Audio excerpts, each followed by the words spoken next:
Mongol Empire. On February 10, 1258, the Mongol army under Hulagu Khan surrounded Baghdad, the jewel of the Islamic world. The city housed nearly 1 million people and contained the House of Wisdom, humanity's greatest collection of knowledge. Caliph al-Mustasim refused to surrender, believing his massive walls would protect him. He was wrong. After a 13-day siege, the Mongols breached the defenses. What followed was systematic extermination. Hulagu ordered every living soul in the city killed. Mongol soldiers went house to house, dragging families into the streets. Children were torn from their mothers' arms and thrown against walls. The elderly were trampled under horses' hooves. Scholars who had spent lifetimes preserving human knowledge were butchered alongside their books. The Tigris River ran red with blood for days and black with ink from destroyed manuscripts. Priceless works of science, philosophy, and literature were used as kindling. When the massacre ended, historians estimate between 200,000 and 800,000 people lay dead. The city that had been called the Round City of Peace became a tomb. Baghdad's population wouldn't recover for centuries, and the Islamic Golden Age died with it. Roman Empire. In 70 AD, Roman legions under Titus surrounded Jerusalem after a brutal 4-year revolt. The siege lasted months, and starvation consumed the city. Josephus recorded that mothers ate their own children to survive. When the walls finally fell, Roman fury was unleashed without mercy. Titus ordered the temple destroyed stone by stone. Soldiers set fire to the sacred building, while thousands of Jews had taken refuge inside. The screams of burning people echoed across the city as Roman troops prevented anyone from escaping the flames. Those who survived the inferno faced worse fates. Roman soldiers crucified so many Jews that wood for crosses ran out. Forests around Jerusalem were stripped bare to provide more crucifixes. The dead hung from every tree and post for miles. Survivors were sold into slavery by the thousands. Children were separated from parents and shipped to arenas across the empire to die for entertainment. Women were forced into brothels. Titus celebrated his victory by forcing captured Jewish leaders to watch their sons executed, then had the fathers' eyes gouged out so the last thing they saw was their children's deaths. Over 1 million Jews died during the siege and its aftermath. The temple's treasures were paraded through Rome, and the city was renamed to erase Jewish identity forever. Assyrian Empire. In 701 BC, Assyrian king Sennacherib approached the fortified city of Lachish in Judah with 185,000 soldiers. The city's defenders, led by King Hezekiah's general, prepared for siege. They had no idea what horrors awaited them. After breaching the walls, Sennacherib ordered a display of cruelty that shocked even hardened warriors. Captured soldiers were impaled alive on wooden stakes, carefully positioned so death would take hours. The stakes were arranged in perfect rows outside the city walls like a grotesque garden. Civilians weren't spared. Assyrian soldiers flayed the city's nobles alive, peeling their skin off in strips while they screamed. The skins were then stretched over wooden frames and displayed as banners. Children were forced to watch their parents die slowly before being taken as slaves. But Sennacherib's cruelty extended beyond individuals. He ordered the entire population relocated thousands of miles away, breaking up families permanently. Babies were ripped from mothers and given to strangers. Husbands and wives were sent to opposite ends of the empire. The goal was to destroy not just bodies, but identities and cultures. Sennacherib had reliefs carved in his palace, showing these tortures in graphic detail, wanting visitors to see exactly what rebellion cost. The message worked. Surrounding cities surrendered without fighting rather than face Lachish's fate.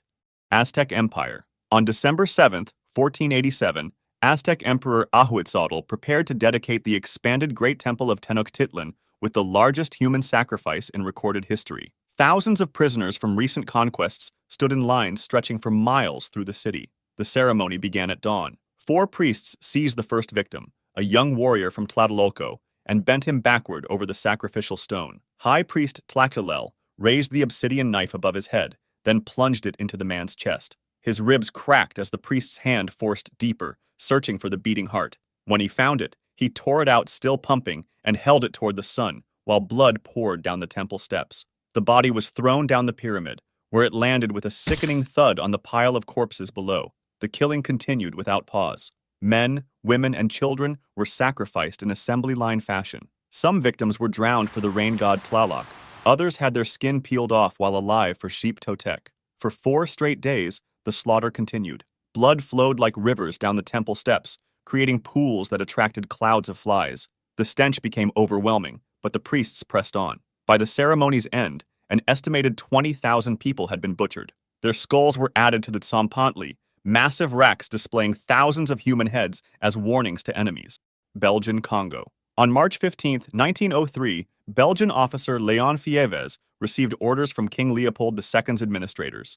Increase rubber production in his district by any means necessary. The Congo Free State existed solely to enrich Leopold, and rubber meant everything. Fiévez gathered village chiefs and explained the new quota system with chilling precision. Each village must provide a set amount of rubber monthly or face consequences.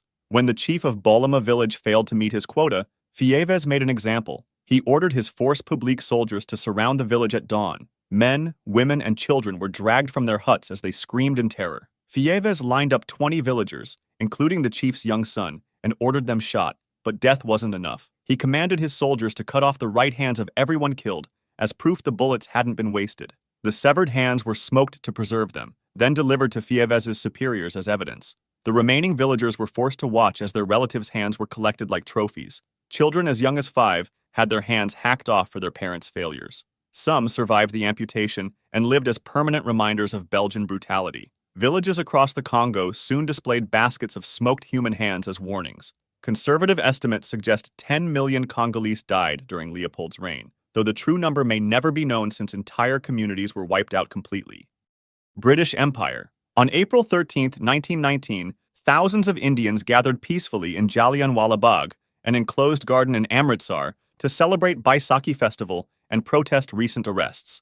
Brigadier General Reginald Dyer had banned all gatherings, but many attendees were unaware. At 4:30 p.m., Dyer arrived with 90 soldiers armed with rifles. Without warning or order to disperse, he commanded his men to open fire on the trapped crowd. Panic erupted instantly as bullets tore through families enjoying their holiday. People trampled each other, desperately seeking escape, but Dyer had positioned his troops to block the main exit. The garden became a killing ground with nowhere to run. Dyer ordered his soldiers to aim where the crowd was thickest, ensuring maximum casualties. For 10 straight minutes, rifle fire echoed off the walls as hundreds fell. Mothers threw themselves over their children, only to be shot in the back. Men tried to lift wounded relatives, but were cut down themselves. Some jumped into a deep well to escape the bullets, only to drown as more bodies fell on top of them. When ammunition ran low, Dyer finally ordered a ceasefire. He left immediately without providing medical aid or allowing rescue workers to help the wounded. Bodies lay scattered across the garden like broken dolls. Official British records claim 379 died, but Indian estimates put the number over 1,000. Dyer later testified he would have used machine guns if available, showing no remorse for the massacre. Soviet Union under Stalin. On December 27, 1929, Stalin announced the liquidation of kulaks as a class, targeting wealthy peasants who opposed collective farming. In the Ukrainian village of Kopanki, NKVD officers arrived before dawn with predetermined lists. Ivan Marchenko, a farmer who owned 3 cows, was labeled a kulak enemy of the people. Officers dragged him from his bed as his wife and children screamed. They gave his family 15 minutes to pack before forcing them into cattle cars bound for Siberian labor camps. The journey took 2 weeks in freezing conditions without food or water. Children died in their mothers' arms as the train rolled through the wilderness. At the Nazino Island camp, guards dumped thousands of deportees on barren ground with no shelter or tools. They were told to build socialism, but given nothing to survive with. Cannibalism began within days as people starved. Parents ate their dead children to stay alive. Guards watched the horror unfold, some taking bets on who would die next. Meanwhile, back in Ukraine, Stalin implemented his engineered famine, the Holodomor. NKVD units confiscated all grain, including seed for next year's planting. Peasants were forbidden from leaving their villages, trapped to starve. Parents fed their children wallpaper paste and ground tree bark. Some resorted to eating their own children to survive. Between 1932 and 1933, an estimated 3.9 million Ukrainians starved to death while Soviet grain was exported abroad. Stalin called it breaking the backbone of the peasantry. Nazi Third Reich. On January 20, 1942, SS Obergruppenführer Reinhard Heydrich chaired the Wannsee Conference, where Nazi officials planned the final solution with bureaucratic precision. 3 months later, the first deportation trains arrived at Auschwitz-Birkenau. Sarah Nomberg-Psetik, a Polish Jewish woman, stepped off the cattle car with her 5-year-old daughter after 3 days without food or water. SS guards separated them immediately, pushing children and elderly to the left, while able-bodied adults went right. Sarah didn't know she was seeing her daughter for the last time. Dr. Josef Mengele stood at the selection ramp in his pristine uniform, pointing left or right with his riding crop. Those sent left walked directly to gas chambers disguised as shower rooms.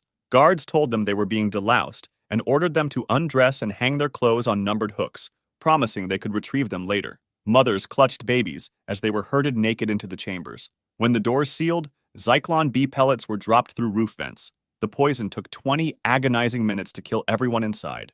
Sonderkommando prisoners, mostly Jews forced to assist in the killing process, then removed gold teeth and cut off hair before burning the bodies. They found scratch marks on the chamber walls where victims had clawed desperately trying to escape. At peak efficiency, Auschwitz murdered 6,000 people daily. Over 6 years, Nazi Germany systematically murdered 6 million Jews plus millions of others deemed undesirable, industrializing genocide on an unprecedented scale.